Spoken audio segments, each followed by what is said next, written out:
Building on fair housing principles from the previous section. In the last section, we explored how fair housing violations often occur not through intent, but through impact, particularly with policies like criminal background screening.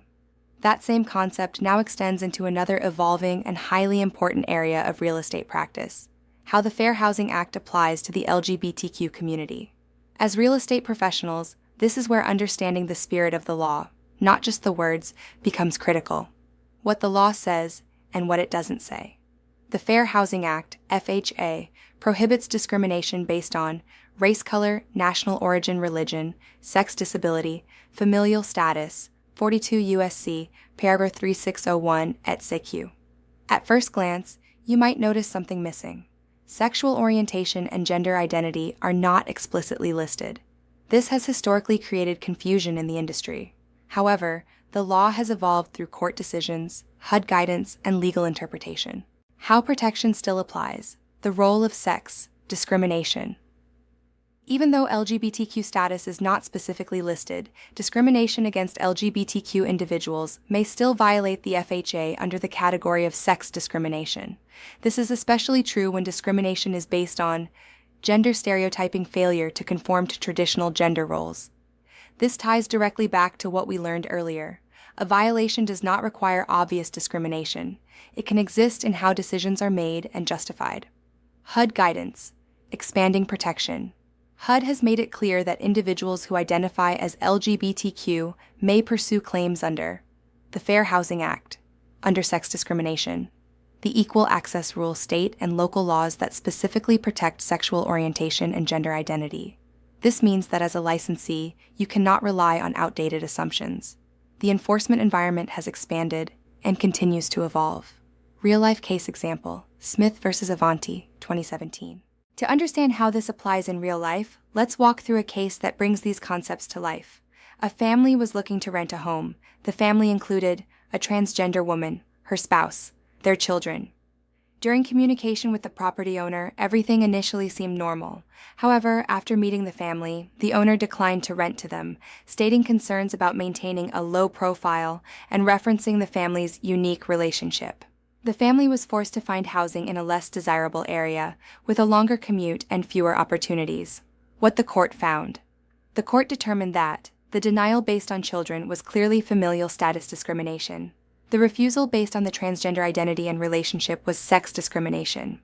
Why? Because the decision was based on gender stereotyping, nonconformity with traditional expectations of gender and relationships.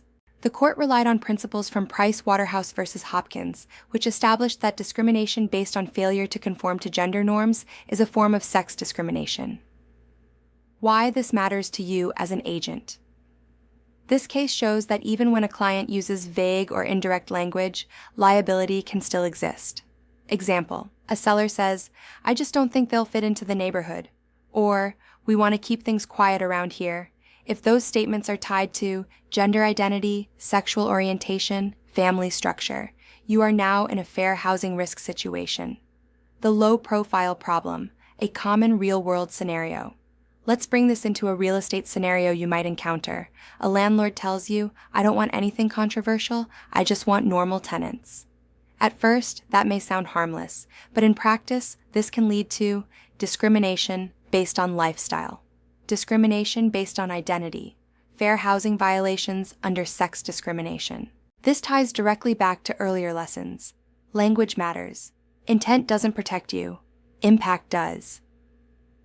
Equal Access Rule, another layer of protection. HUD's Equal Access Rule reinforces that housing programs and providers must treat individuals equally regardless of sexual orientation or gender identity. This applies especially in HUD-assisted housing, property management, rental screening practices. Key takeaway: the law is broader than the list. Even though the FHA does not explicitly list LGBTQ status, courts and regulators have made it clear: if the discrimination relates to sex, gender identity, or gender stereotypes, it can still be illegal. This aligns perfectly with what we've been building throughout this chapter. Fair housing is not just about what is written, it's about how it is applied. Professional application: what you should do as a real estate professional. Avoid assumptions about clients or buyers. Do not relay discriminatory preferences. Redirect conversations to objective criteria. Educate clients on fair housing obligations. Example, response. I understand your concerns, but we need to make sure we follow fair housing laws and treat all applicants equally. Bringing it all together.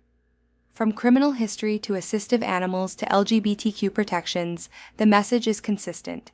Fair housing law is expanding, enforcement is increasing, and expectations of professionalism are higher than ever. When in doubt, treat everyone equally, document your actions, and stay focused on facts, not personal opinions. Online discussion. Question: how can discrimination against LGBTQ individuals violate the Fair Housing Act? Answer: it can be considered sex discrimination when based on gender stereotyping or failure to conform to traditional gender norms. Question: why is vague language like not a good fit dangerous? Answer: it can mask discriminatory intent and create liability under fair housing laws. Question: what is the safest approach when a client expresses concerns about a buyer's identity? Answer: redirect the conversation to legal compliance and objective criteria.